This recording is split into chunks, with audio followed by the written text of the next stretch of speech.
Good day. I'm Ann Mosikowski, President of the League of Women Voters of Central Delaware County. And on behalf of our league, I want to thank you for joining us for our hot topic, What's Up in PA? Dynamics Driving PA Legislation in 2024. The League of Women Voters is a nonpartisan organization which neither supports or opposes candidates, but does encourage informed and active participation in citizenship, elections, and democracy, and works to increase understanding of major public policy issues and to influence public policy through education and advocacy. One of the ways we help fulfill our mission to empower voters and defend democracy is to offer presentations to inform the public and voters on the importance of exercising your right to vote within our democracy. Today's program is a good example of informing our communities about vital issues that impact our mission. This hot topic was coordinated through our civic education and legislative advocacy committees and will help voters understand how legislation becomes law in Pennsylvania. This presentation is being recorded, and a link to the recording will be posted to our YouTube channel and shared with all those that registered. And now, Jodine Mayberry, Chair of our Legislative Advocacy Committee, will introduce our presenters and moderate the discussion. Good morning or good afternoon. It's my pleasure to introduce our two speakers today, Representative Carol Kazeem, who is the House. She's in the Pennsylvania House, and she represents the city of Chester, the townships of Lower Chichester, Upper Chichester, and the boroughs of Eddystone, Marcus Hook, Parkside, and Trainer. Carol is a resident of Chester, and before she was elected to the State House in 2021, she served as a trauma-informed outreach worker and violence interrupter in the city of Chester. She serves on the following committees: Children and Youth Education, Subcommittee on Basic Education, Subcommittee on Career and Technical Education, Environmental Resources and Energy, Game and Fisheries. I don't know how you ended up with that one, Carol. Local Government, and a Subcommittee on Boroughs. So she is very much in the thick of things having to do with the problems, the financial problems in Chester and education funding. Senator Amanda Cappelletti of the 17th Senate District represents Radnor Township and in Delaware County and most of Montgomery County. She's an attorney with a master's degree in public health. She has a deep background working to advance progressive policy, including work for the ACLU of Pennsylvania and Planned Parenthood. Senator Cappelletti grew up in Boyertown. She graduated from Chestnut Hill College for her undergraduate degree and received her law degree and master's in public health from Temple University. Senator Cappelletti serves on as the minority chair of the State Government Committee. She serves on the Communications and Technology Committee, on the Environmental Resources and Energy, on Health and Human Services, and on the Judiciary. We invited the two of them to speak because they are local legislators, one serving in the House and one serving in the Senate, and they represent very different parts of the county, both demographically and geographically. And they both serve on committees that deal with legislation that's very important to the league. The State Government Committee in each house is responsible for moving legislation related to elections. The Judiciary Committee decides on legislation relating to criminal justice and the court system. Both of our speakers serve on their respective environmental committees as well. So we're talking today about the dynamics of the legislature in this current session, which was 2023 to 2024 through 2024. So the legislature is halfway through the current session, and after it ends at 2024, the whole process starts all over again, brand new. So we know the dynamics driving legislation in 2023. We have a divided government with a Democratic governor and a Senate controlled by Republicans by 28-21. Last year, for the first time in decades, the Democrats took control of the House, but it enjoys a very narrow majority. And right now, it is split 101-101 until a vacant seat is filled by special election in February. So the House Democratic majority has been very productive, but most of the bills that has passed have been relegated to Senate committees where they are not likely to see any action. The legislature sent only 32 bills to Governor Shapiro in 2023, making it one of the least productive in recent history.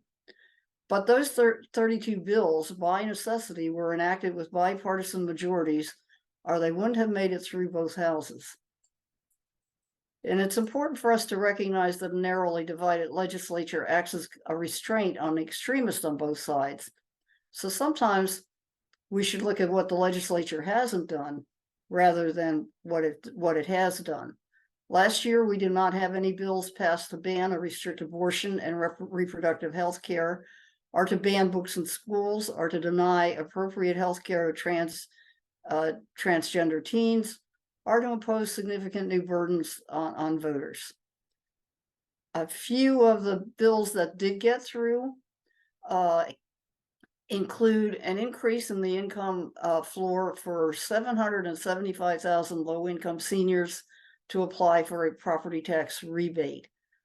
Also, they passed probation reform to cut down on the amount of time ex-convicts have to spend under supervised release, and reducing the number of technical violations that can send them back to prison.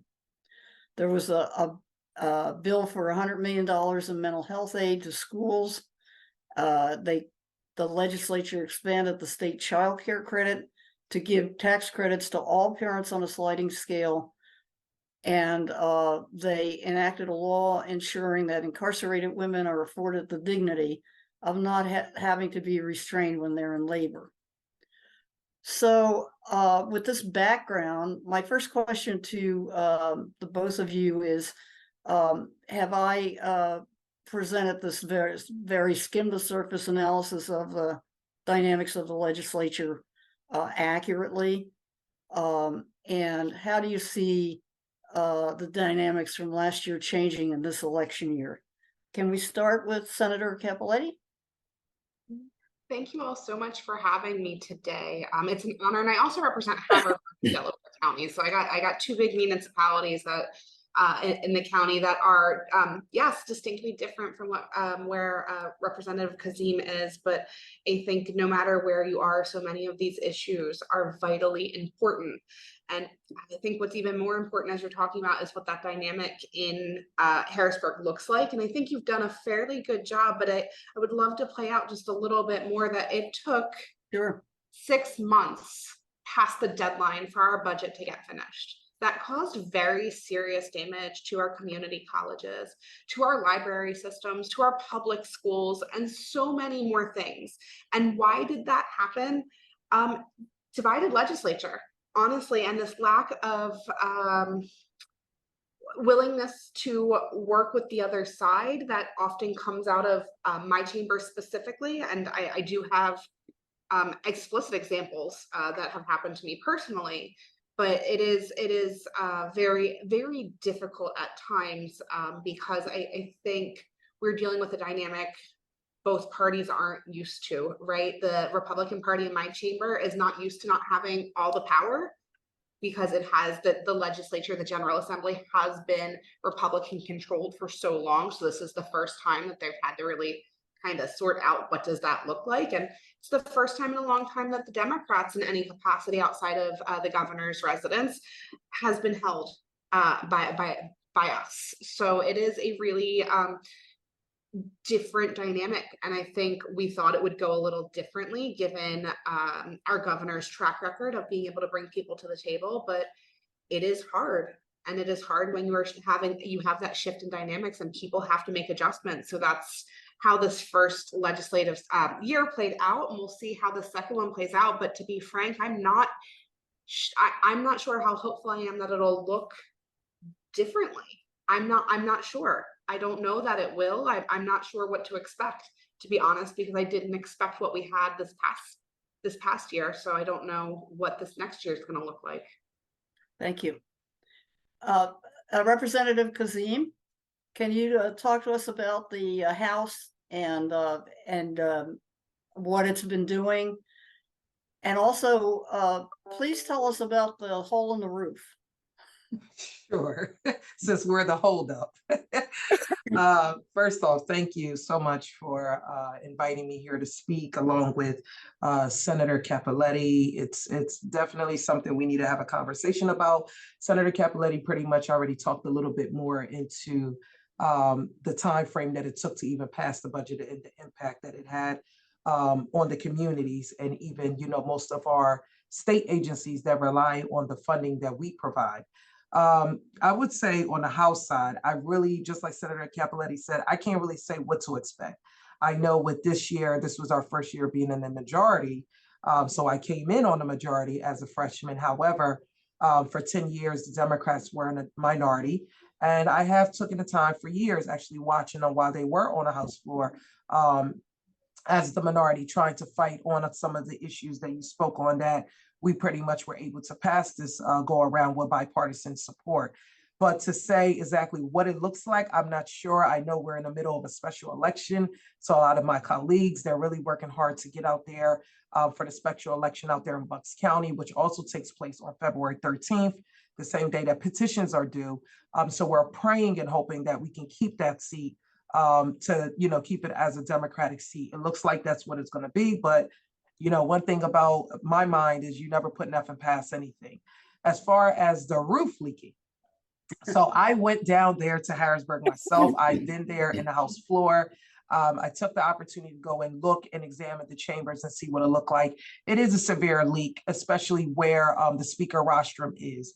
And in the front of the chamber is pretty much where I sit. I sit in the second row, and it's pretty much leaking there too as well. So just looking at everyone in the front end, I understand that a lot of individuals, especially those across the Commonwealth, are like, hey, is this a political stunt? Are they trying to stay out of the chambers to not vote? No, absolutely not. For one, like I said, we have a special election in February. So if anything, we probably may have to be out there anyway to swear this individual in if the leak is, you know, fixed from there.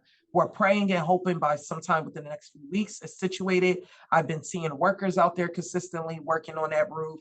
And also we already had a House calendar schedule that went out way before we even called session to even be over.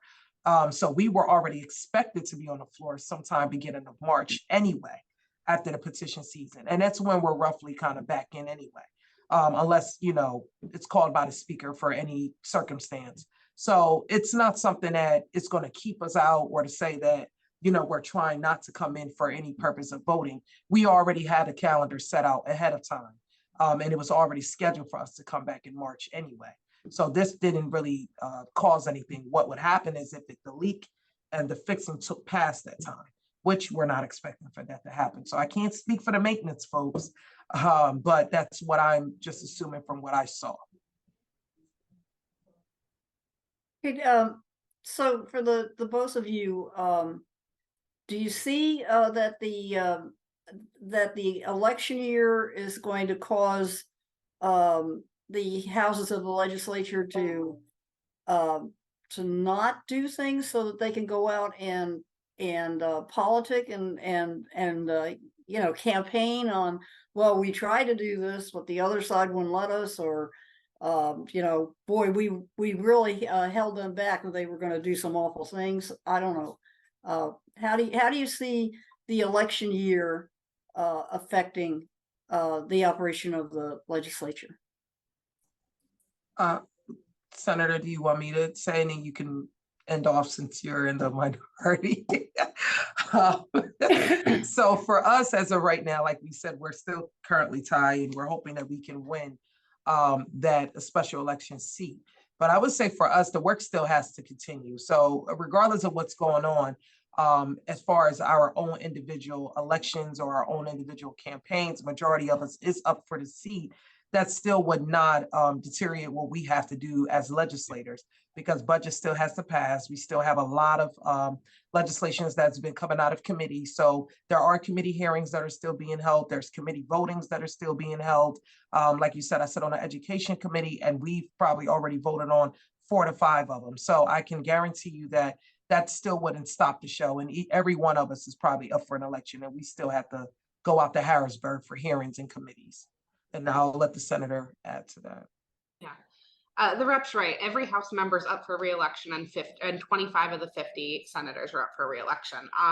So and that happens every 2 years. So to some extent, yes, there's going to be a bit of a standstill at times for politicking, and there will be bills that get passed in the Senate that'll never get the light of day in the House, and they can say they did whatever and tried to do it, and the Democrats are stopping whatnot. And there will be bills that come out of the House that, I mean, I think some people have asked about the Fairness Act, right? Like, we're all concerned about that, raising the minimum wage. There are things that come out of the House that we would all love to see, or at least in my caucus, and I know Rep. Kazeem's mind as well, we would love to see passed, but the Republicans won't do that. So, like, yes, those things happen. That's inherent in the nature of politics.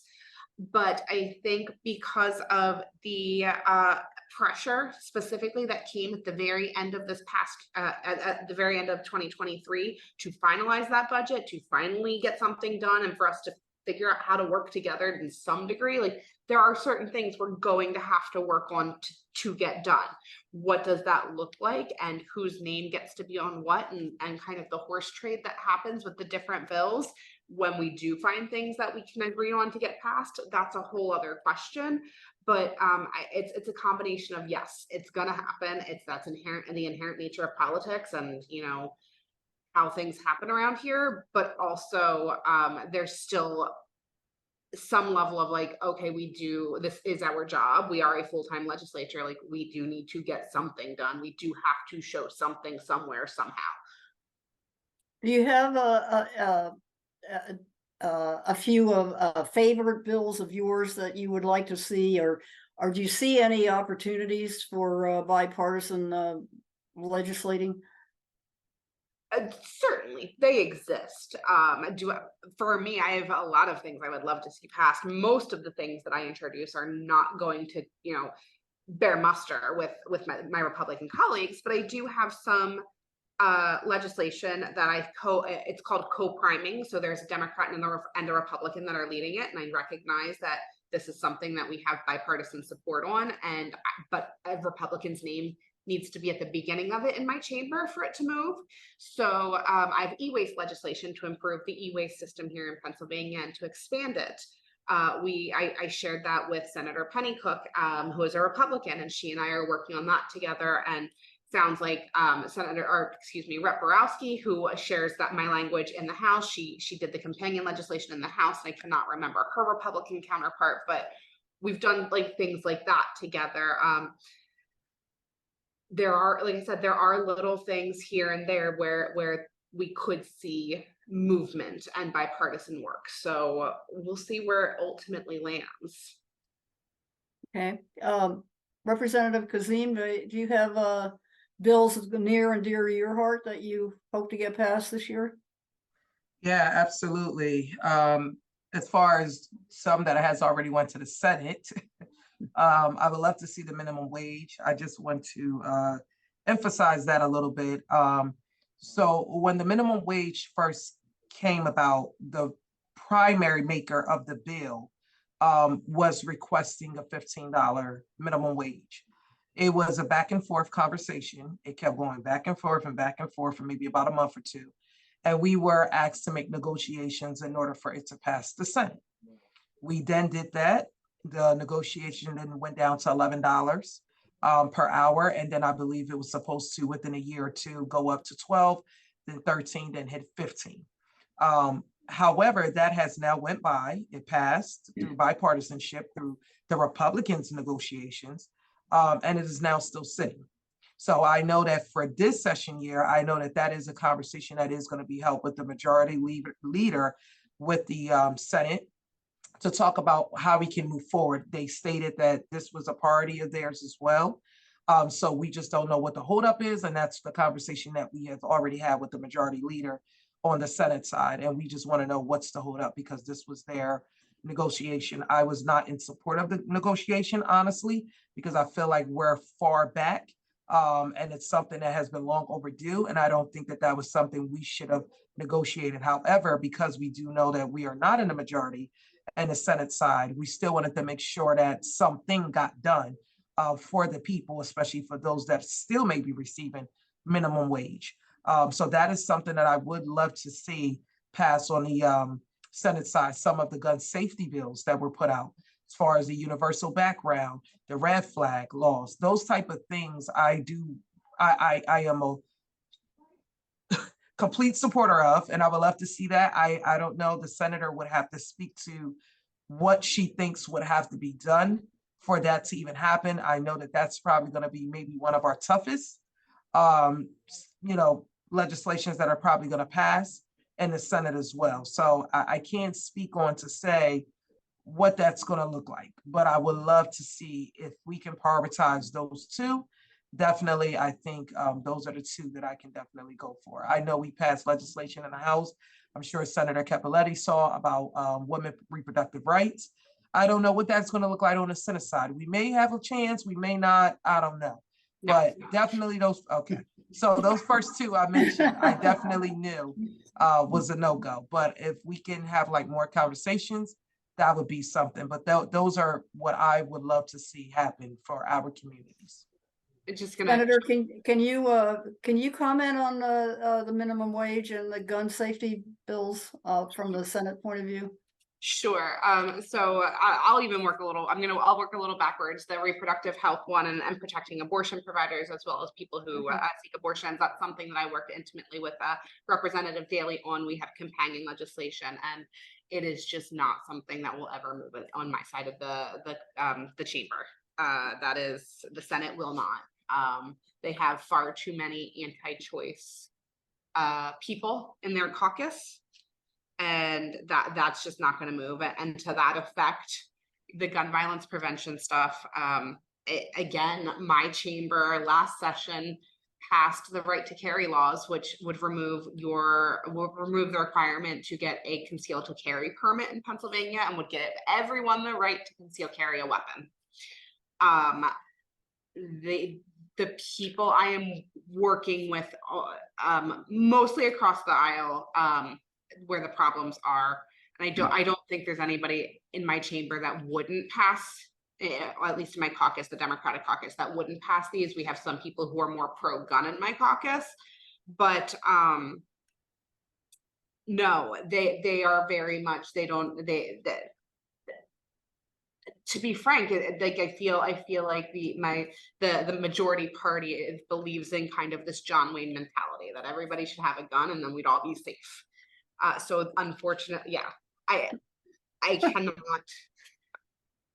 emphasize enough the types of bills. I mean, we debated a bill back in December about arming security guards in our public schools and sending armed police officers and people having guns, teachers having guns in our schools. It's not, the mentality is just so starkly different. Unfortunately, it's going to take a change in leadership, I believe, for that to happen. Minimum wage, what I can say to that is Senator Tina Tartaglione was successful in negotiating years ago to make that happen. The last time we had an increase, and I think that out of all of those things, that is something that we might eventually be able to find.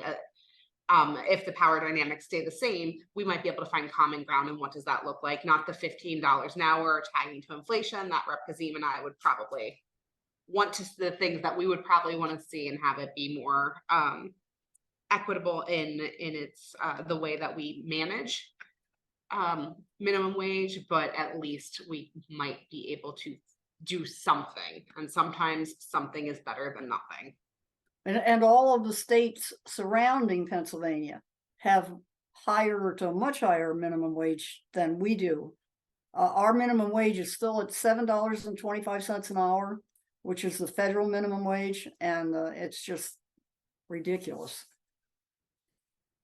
Okay, so how about election bills? There's dozens upon dozens of election bills in the Senate and the House. But absolutely nothing has been done to either expand or suppress the election turnout.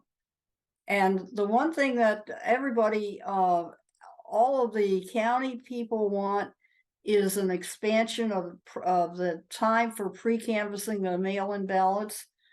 Do you see any election bills going anywhere? Now, I we should say whatever you do on election will not apply to this election year. Probably, right? Am I right about that? So what can you tell us about, the league is all about elections and voting. So can you tell us anything? I don't think we'll change anything at all this cycle.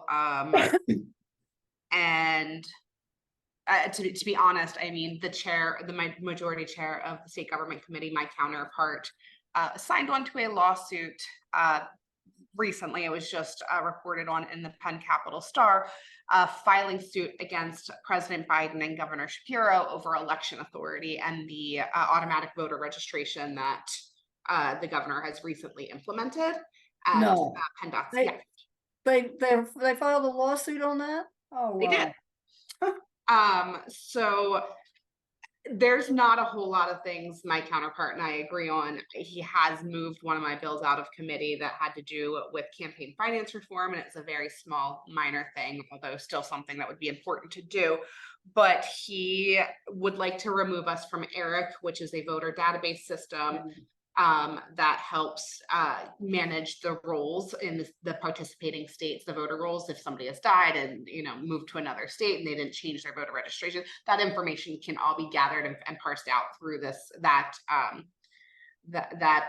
group, that organization. And he wants to remove us from that. Like there is just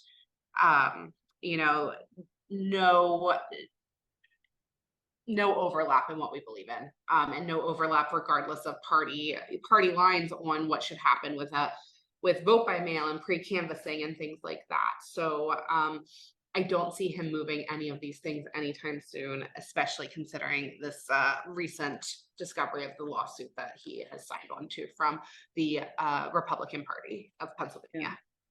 Yeah. So, for the benefit of the audience, all that Governor Shapiro did was instead of when you go to the motor vehicle department, for example, and you're asked if you want to register to vote, you chose to opt into that.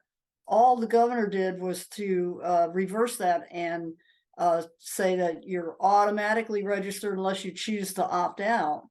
It was a very small thing, and I'm really surprised that they're suing over that. Amazing. Yeah, and to add to that on the House side, I know that we have been proposing a lot of election laws, including the most recent one for the election code. And I know there was some stipulation, whether you were a Democrat or Republican or even independent, even when it came to changing the primary date. And I think what we're going to always come about is the holidays, especially religious holidays. And that's where I think sometimes the disagreements could come about. So that itself, was already a big back and forth. And I'm sure the senator can remember having some of those legislations come over, and then it was sent back to us. We fixed it, went back to us again. So we finally came up with a primary date in April. I believe Passover fell in between, then Easter fell in between. So everyone trying to make sure that we, respect everyone and the time off and not wanting to come out. I think that's kind of one of the things that even when it comes to the mail-in ballots and so forth, I do feel like that's one we're always going to have a back and forth in. And then the truth is there are some legislators, even on the Democratic side, that have purple districts. Sometimes they may even have more Republicans than most, and they're just probably well-liked and voted in. So a lot of times something that may not be a favor may have to even be voted against, even on our own side. So I think that right there is always going to be a question. The only way I can see that really going through, if a miracle happens in the Senate, and if we don't have just one number up, I think we would need like 5 to 6 seats to be able to cover those individuals that represent areas where they have to kind of vote certain ways, even though they are a Democrat. And that's the only way I can see that going. I think negotiations may have to happen. I do know on the House side, both sides of the aisle has agreed that we do need to update our election laws. They both have agreed that it's very much backdated and it hasn't done anything with changing, but it's the matter of what we're trying to change seems to be the question there is. So I don't know if there's something we can find one common ground on to see what that would look like, but it's what we're trying to change seems to be the issue. But both sides agree it does need to change. It's just what we think needs to change. Okay, let me ask you an environmental question. There was a recent report by a couple of people, one of whom was Senator Carol Kazeem, I'm not sure I'm saying that right, and Ellie Kearns of Penn Environment, that stated that the state of Pennsylvania ranks 50th. That's the bottom of the barrel there on the growth of renewable energy. I wondered how you explain this abysmal statistic. I mean, I drive across Pennsylvania and I see all those mountaintops and I'm thinking there ought to be windmills on every mountaintop, but there aren't. But I know that Pennsylvania is an extraction state, like Wyoming and North Dakota. We extract from the Marcellus Shale, and all of our politicians are very supportive of that. But do you see anything happening in the area of renewable energy at all in the next year? Either one of you. I don't know. I will say a little bit in the next year. 5 years, I can give you a definite yes, more better. But within a year, and I say this because, especially in my area, pretty much my whole district is blue collar. So they do a lot of stuff that have to do with, environmental issues. But I would say that on the House side, I'm a part of a caucus called the Blue Green Caucus. And what we have, realized is that for one, when we talk about environmental issues, it always comes down to having to come in between unions. And I'm sure Senator Cappelletti would know this. So what we have done was we tried to find ways that the Blue Green Caucus, meaning green for environmental, blue for, of course, unions, but trying to find a way how we can be able to propose legislations and be able to work amongst the unions and those that may be more, friendly to environmental to actually know what needs to be in place. So prime example, if there's some, let's say we're building a building and, there's some union workers and there are things that are still going on that may be an impact to the community on our environmental side, maybe these organizations, we can find a way, including with us maybe being the middleman, to find ways we can educate those union individuals or individuals that are building that building on what other kind of tools and resources we can be able to provide instead of the same norm that we've been using. So I'm seeing that there are a lot of union members, different unions across the Commonwealth that I am hearing and finding where they're saying, yes, we do agree that there is some things that need to be done environmentally. They are also saying that they want to put their health, on the front line for families. So they do agree that they don't want to see a public health crisis when it comes to these things. The matter is, how do we get there, right? And I know sometimes we try to propose things and they're like, oh, well, that's not going to work. This is gonna affect this and this is gonna affect that. So we have some people that are like, let's get them moving. Some people don't want some changes, but I do think that we have to find a way to propose things. But what I would love to say to those folks, including Penn Environment, is that despite us also just saying these are the environmental issues that needs to be fixed, we do have to find the solutions that are actually going to present solutions.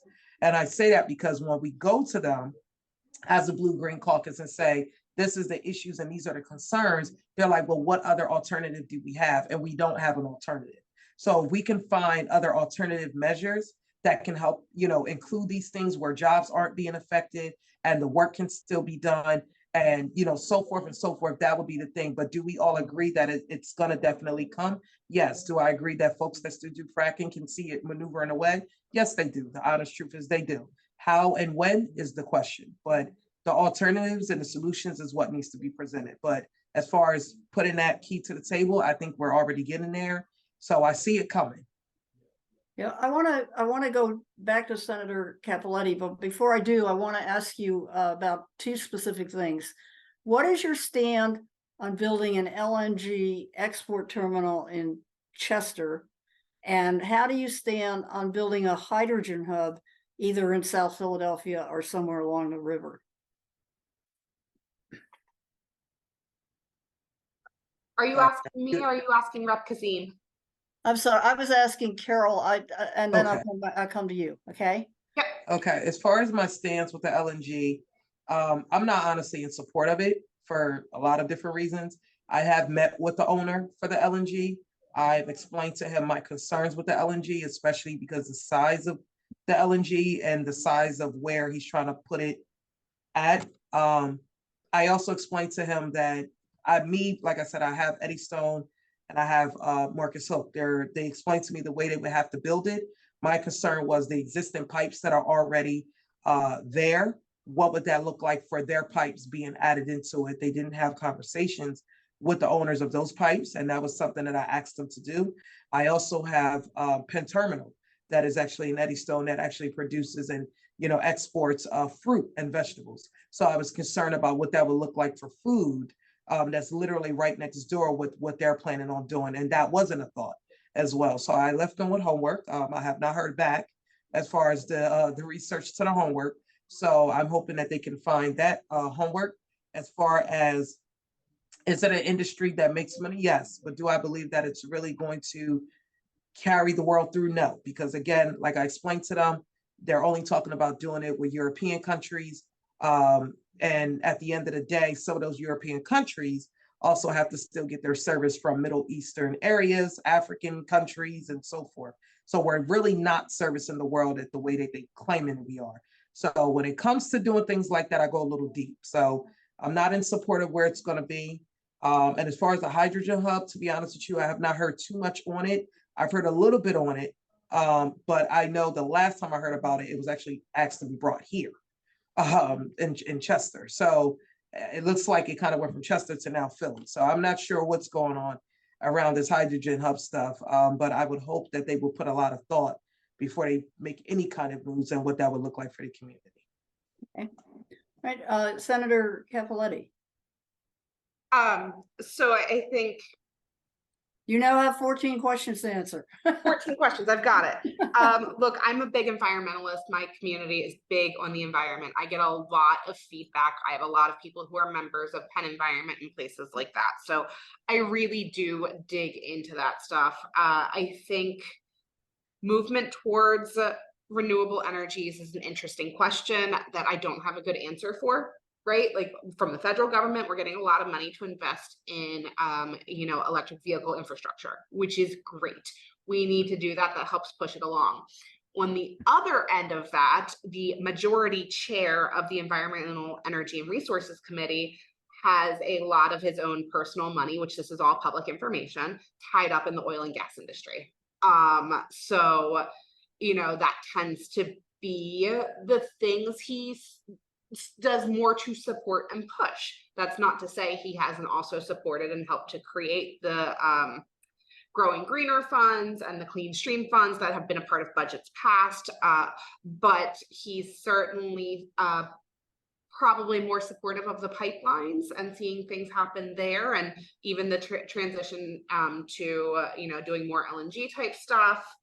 That's probably where he lands, and that's just how my chamber rolls.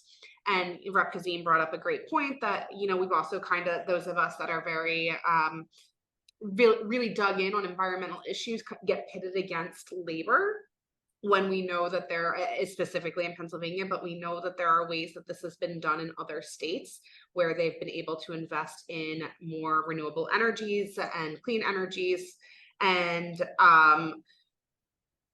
still keep labor at that table. And I think that that's really important. And that it is about, trying to figure out how to continue to have that dialogue so that all of the labor trades, trade labor unions understand, and the building trades unions understand that they need to be at that table so that we can help make sure we're developing policy that transitions us, that properly contemplates them and ensures that we continue to allow for not just the right to unionize, but the existence of good, strong unions like we have now. The pipelines and those things, I will tell you, I'm very hesitant on a lot of those things, and especially you hear Rep. Kazeem talking about where the hydrogen hubs are going to go, and I believe in Philly it's supposed to be more of a green hydrogen hub versus a blue hydrogen hub, which is again kind of the difference of, are you using more renewable energies, or are you using pipelines and LNG stuff? I'm not exactly sure where all of it's going to end up landing. I'm more supportive of leaning towards obviously the green hydrogen and using more renewable energies to help make this happen. But I do have a lot of concerns. I may not represent the same areas as Rep. Kazeem, but we already know historically in the environmental justice space, specifically Black and brown communities have been harmed by bad actors, some of these things. We have the incinerator and other things that are really just kind of located and plopped into communities that have lower incomes, or Black and brown communities explicitly, not that those are inherently the same thing, but those are communities that have been damaged, and we're seeing a lot of public health issues and racial justice issues that come out of that. So my support tends to be hesitant, and I support Rep. Kazeem in digging in and asking all of those questions and demanding answers on what that looks like, whether it's, the quality of the food, the impact to the environment around it, what's going to happen with air quality, all of those things, because I want to be supportive of ensuring that we're working to address those wrongs while still providing for good paying jobs. Because I think that's the other pull here, right? We're talking about investments into an economy that could provide good paying jobs and help people be supported. So, I'm very conscientious about all of those things, and I don't just throw my support or shout down all, one way or the other without considering all of those things. Right.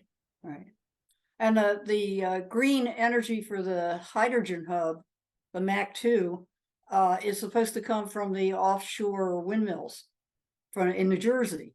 So there again, Pennsylvania is not exactly playing a starring role here in renewable energy. But yeah, I think the league is going to take a closer look at hydrogen hubs too, because yeah, there are good things about hydrogen hubs and bad things. And I want to talk about the education funding. Because we just had this big lawsuit that was finally settled, and they found that the fair funding formula is not really fair to a lot of poor school districts.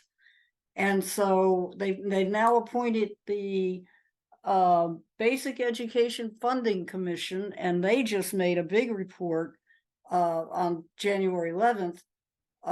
Calling for an additional $9 billion in education funding.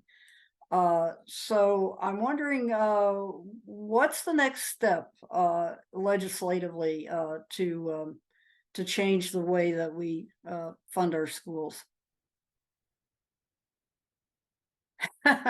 You can go. I'm looking at Senator Cappelletti. I'm sorry. Sure. So the next step is seeing what our governor is going to put in his budget, right? So that's really this next step, is how is this going to play out in this budget cycle?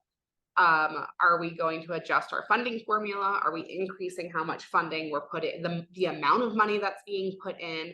And I think there are a few other concerns that really go around with that. We're still learning more about all of this and getting feedback from our policy analysts that work in our caucuses and stuff like that. But really that next step is, what comes out of this budget that's due on June 30th? What does that look like for the 2024-25 school year? Like, are we going to change our formula? Are we going to increase it? Are we going to what's going to happen? And it starts with the governor's budget address and then the budget negotiations that happen thereafter. Do you think that anything's really going to be done though? Or, I mean, I don't know what the force of the court decision. Does the court have the ability to force the legislature to do something? Well, the courts, I believe, already did by telling us to come up with the formula. So it already did. It just took a long time to get to that point. The Basic Education Funding Commission was doing a lot of tours along with the Appropriations Committee on the House and the Education, which I would attend some of those hearings. And we would hear from private, charter, public, and different folks to talk about, you know, what they feel like is working, what they feel like their concerns are, what they feel like is needed. And I know the report, we're supposed to have a conversation more about it, but I know we're still $1 billion, you know, behind. I can't remember the number on top, what they have found as to what they said was the number, but I know it was a very big significant gap. So as far as how do we move from that number to make sure that those school districts receive, someone put 5.4 billion. So that's a lot of money. That's a lot of money. So to see exactly what it would look like, you know, in this session year and where that money would go, and if we will be able to fund that full $5.4 billion, because that's a lot of money. But what would that look like? So Senator Cappelletti talked about it with the governor's budget address. That would kind of let us know whether we're going to be pushing more for the fair funding formula again. Last time I know in his budget address, it was not included. And it put a lot of us, even on the Democratic side, in a very big jam with the Lifeline scholarships and a whole lot of other stuff when the courts already ruled and said we needed to fix the formula. So we were kind of moving backwards. So I'm hoping that this go around, the formula is included in the budget address, and even with more of an increase, especially now that we see the inflation that has went up. So, you know, a lot of our districts, we were able to give, you know, some nice dollars amount for 2023. However, it still was a big gap because it was only for so much higher we can go. So we're hoping that this go around, we can really hit a big number. So, I mean, that's all I can add to it. And what is your stand on the cyber charter school reform, which proponents say would save state taxpayers $400 million? What would be your stand on that? And also on that $100 million that the conservative side almost got passed. Well, I think Governor Shapiro vetoed it after promising that they could have $100 million to give to students in poorly performing schools to go to vouchers to go to private schools. So so I'm asking about cyber charter school reform and the vouchers. Okay, so for the cyber charter reform, and Senator Cappelletti can take it from there after to see what's going on, honestly, in the Senate, because I'm curious as well. So for the cyber charter reform, that was, I believe, House Bill 1422. Yeah. And the prime sponsor on that was Representative Cerisi. I was a co-sponsor on that. And that just really was to hold cyber charters accountable. Both sides of the aisle, Republicans and Democrats, both agreed that they were receiving billions of dollars more than any other school, whether it was charter or our public school districts. Mm-hmm. So we knew that with the cyber, especially because they're providing education just virtually, it was like they were taking a lot of their funding to go on trips, you know, for advertisements, a lot of the things that our school districts are unable to do to make sure that families are aware, even around marketing. So it was to really put students that were under non-special education that may not have an IEP under $8,000 cap.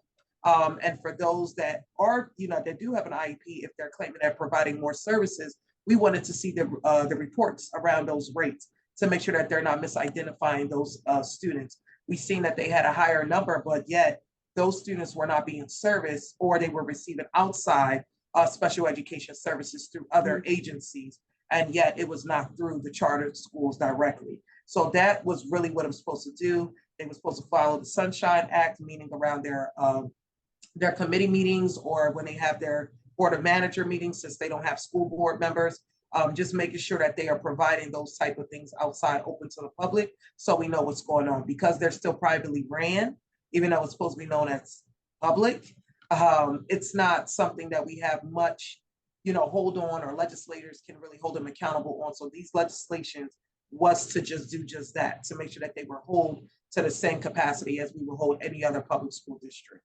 As far as the lifeline,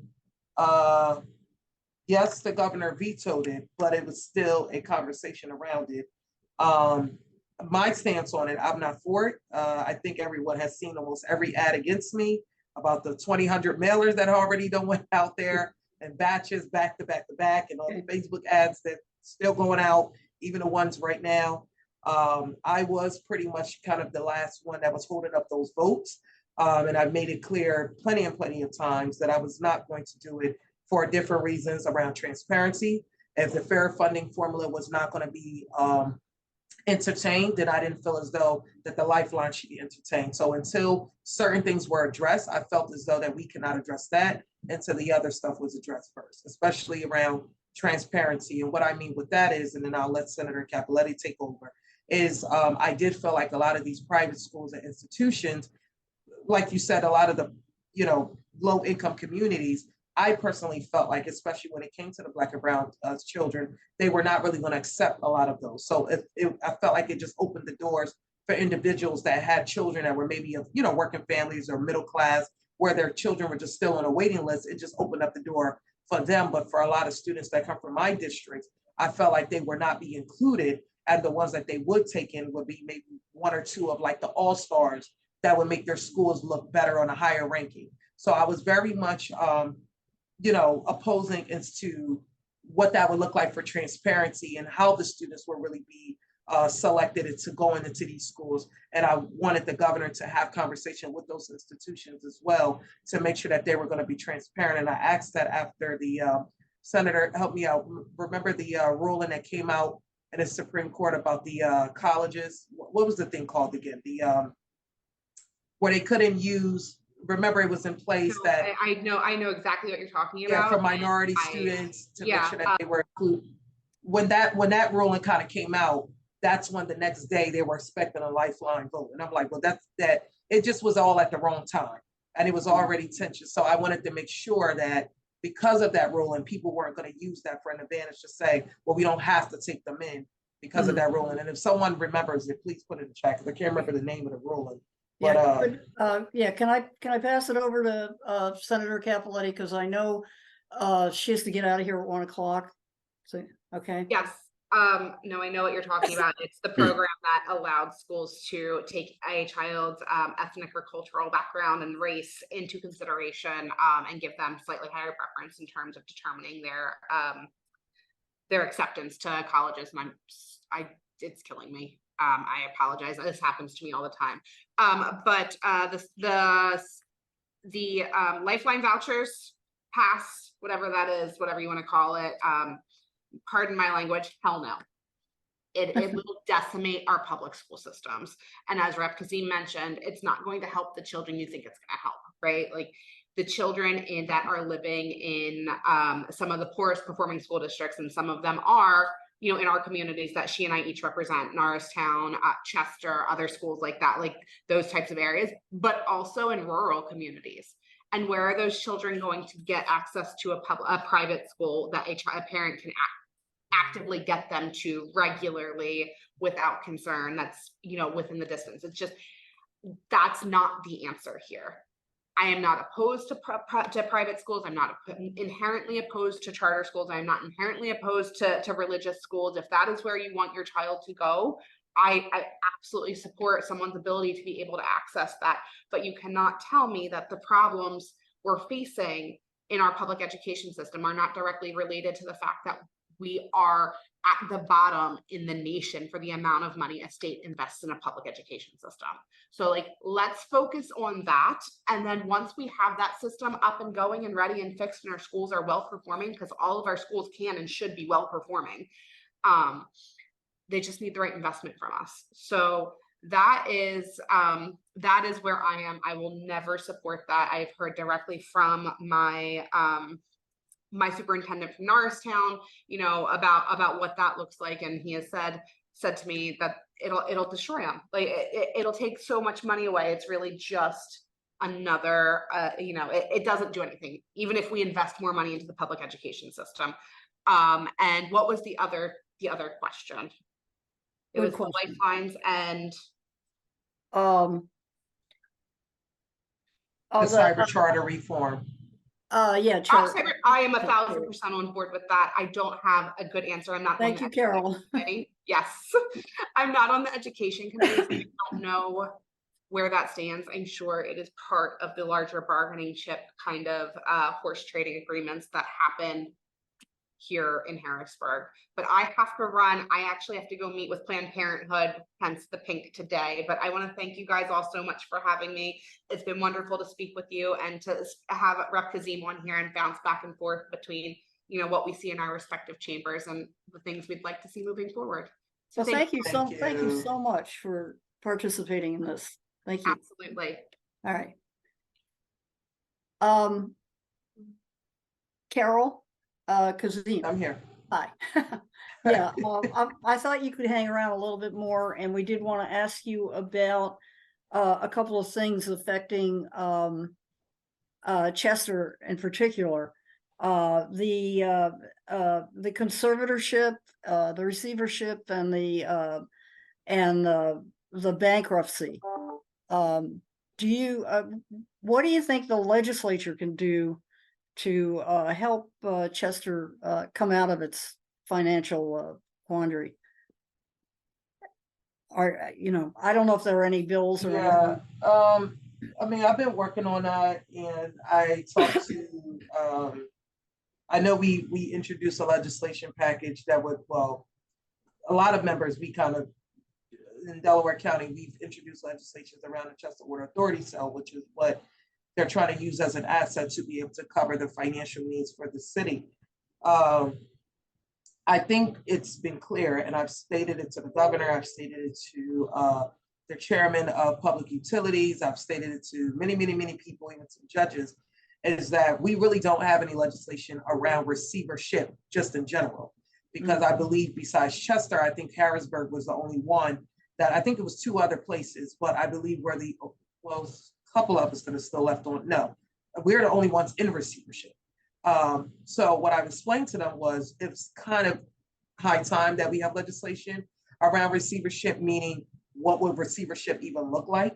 It seems as though even attorneys, it seems like even the legislators are still even unclear as to, well, what does that look like? We just know that the courts or the governor or the state can appoint someone to kind of facilitate the financial support for a community and make sure that they get things in order. But what is their job duties? It seems like that's where since 2019, we've been navigating around here in Chester City to figure out what the receiver's job was. His primary focus is to make sure that the city is financially back stable. However, some of the things that was affecting the financial, you know, us financially, kind of services around, whether it's the environmental, meaning like the incinerator that's there, looking into the tax revenue, the business percentage, the home ownership percentage, those type of things is what the receiver now had to start including and had to start tackling. How do we tackle this? One of the things that came out that I asked the receiver is, as a receiver, is it also your job duty, or do you have any type of say-so when it comes to businesses coming in? What would that look like? Economic development? Yes, but at the same time, that's also a city official thing to do. So exactly who actually is supposed to make sure that they're focusing on economic development? It should be a collaboration. But again, if everyone's not on the same boat and you have a receiver that's really not from this area, talk alone Delaware County, he may not even feel as comfortable to say, this is what's needed. And if he comes in and say, this is what needed, the community may not agree. because they know what they need. So those type of things, as far as like local leadership and what their laws and legislations talk about, also kind of services the state side. So as a state legislator, we can't kind of intervene with the local ordinances and so forth that the city puts in as far as their government. But what we can do is try to work around legislation that would affect all municipalities across the Commonwealth to eliminate things like this from happening. I explained to them, we've seen so many ARPA funds come out where a lot of municipalities had to borrow during the pandemic. They had to borrow lots of money.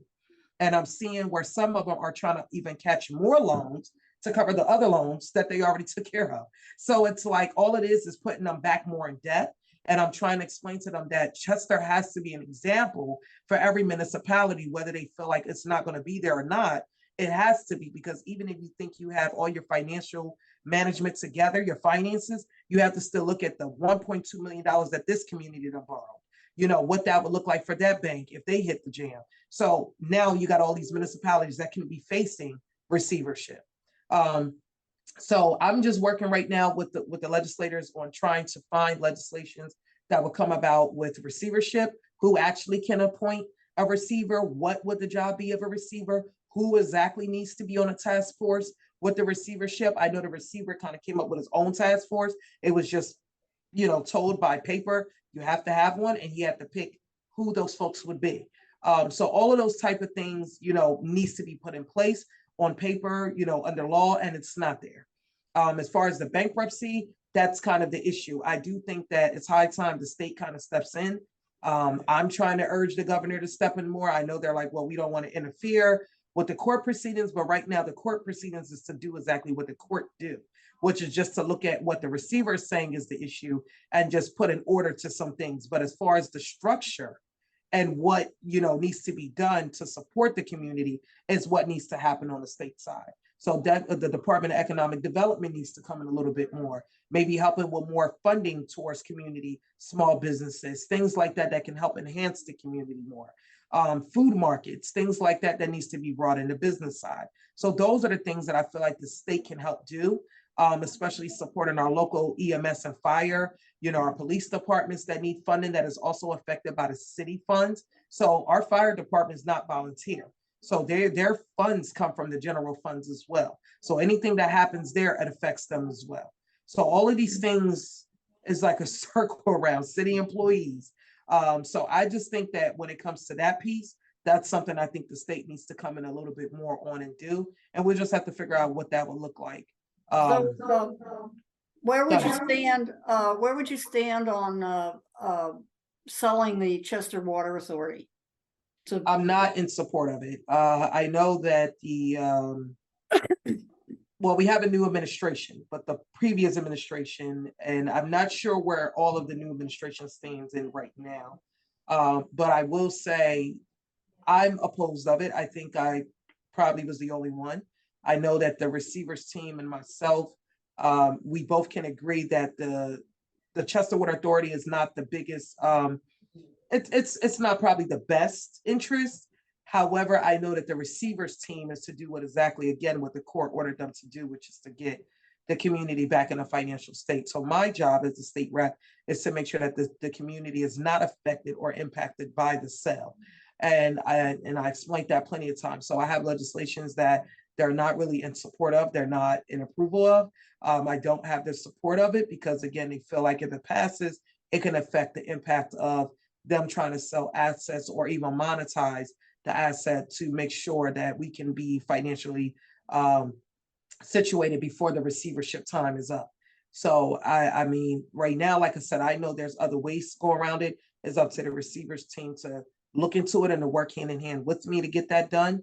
And right now, I just feel like there isn't really much collaboration in the way we should have it between the state and the local leadership. I feel like it's a lot of maneuvering around and it's not right now helping the community, but I'm going to do the best that I can to make sure that the community is put first, and along with making sure that I can find ways to get the city back in a better financial, space. Okay, very, very, very quickly, this will be the last question. We got to wrap it up. But I'm wondering what your position is on hospital closures, given that, Keiser Keystone is in such a precarious situation. And I know there are a few bills in the legislature to nibbling around this issue. So I wondered, I mean, you know, we can't lose Crozier Keystone. It's essential. So I wondered what your position is and your information about it. Yeah, so I know right now, myself along with my colleagues, pretty much all Delco reps, along with Senator Carney and Senator Kane, who's been doing a phenomenal job trying to make sure that they support us and help us with that.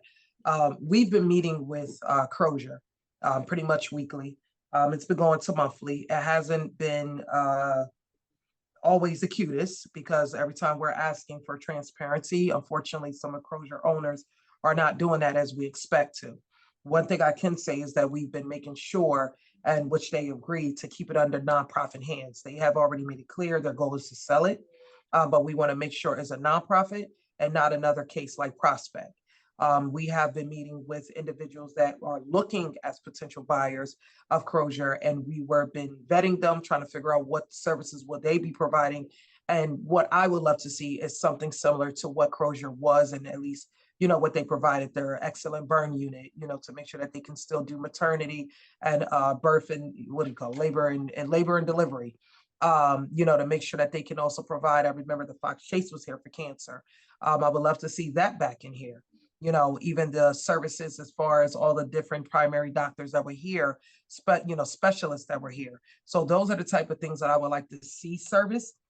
So what I've been telling a lot of nonprofit hospitals that are coming in is that if they can provide the services like what Crozier doing, that would be good. The problem is there is still a big significant financial debt that whoever buys it out would have to take it. They will have to take that on, and a lot of people are, including Temple Christianity, Christianum system, is kind of like who's going to take over $200–300 million in debt. That's a lot of money. Even if they put in some to buy it out, it's still a lot to put back in. So that right there is what seems to be our stumble block right there, is the financial effect that, you know, someone else coming in would have to kind of take that on. And that's what it seems. But I can guarantee you that we're trying our hardest to make sure that we don't lose Crozier. I know for me, it hits the hardest because we already have so much going on in my district.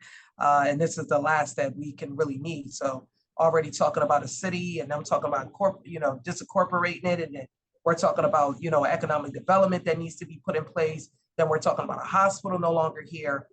Individuals in my community, that's all they can get to is Crozier. So I have some folks that get out to Chas Ford, and it's a mess trying to get CCT and the bus out there for individuals that are physically disabled or handicapped, and for those that are seniors. So it's something that I'm not happy about.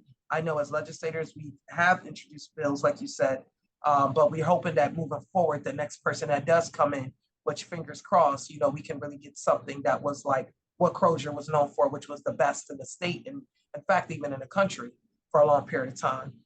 So that's the goal. And as far as who can buy it and who's going to get it, we don't have an answer to that yet because it's still a vetting process right now. And, you know, the lack of transparency hasn't been the best. The Attorney General's office has been supportive and trying to get on board to get some things moving with Crozier to make sure that things aren't going to go back to square one like we did with Prospect. So it's just a big bunch of stuff going on with Crozier. But we're hoping, and our goal as legislators is to really, really get it going. And I can guarantee you that the Delco reps and the senators are the ones that are really spearheading it and making sure that, you know, our voice is being held, and that Crozier knows that we're not just going to let them just run off and just think that they're going to leave without no type of accountability. So I'm happy to definitely work in partnership with my fellow colleagues around this. Well, okay, you are. The both of you, you especially seem to be dealing with so many really heavy problems. And we wish you a lot of luck. And we thank you very much for participating in this program today. Thank you. And now Ann's going to come back and read us off. Ann? Thank you, Jodine. I would like to thank our presenters for sharing your expertise. We learned a lot The dynamic part is what this was billed as, and it's been interesting. We also want to thank all who registered for this presentation, and as stated, we will send you the link to the recording and additional related resources. Though there were some resources put into the chat, which we'll capture and share. We hope you will join us for future programs listed on our event calendar at www.lwvcdc.org. Thank you. Thank you all.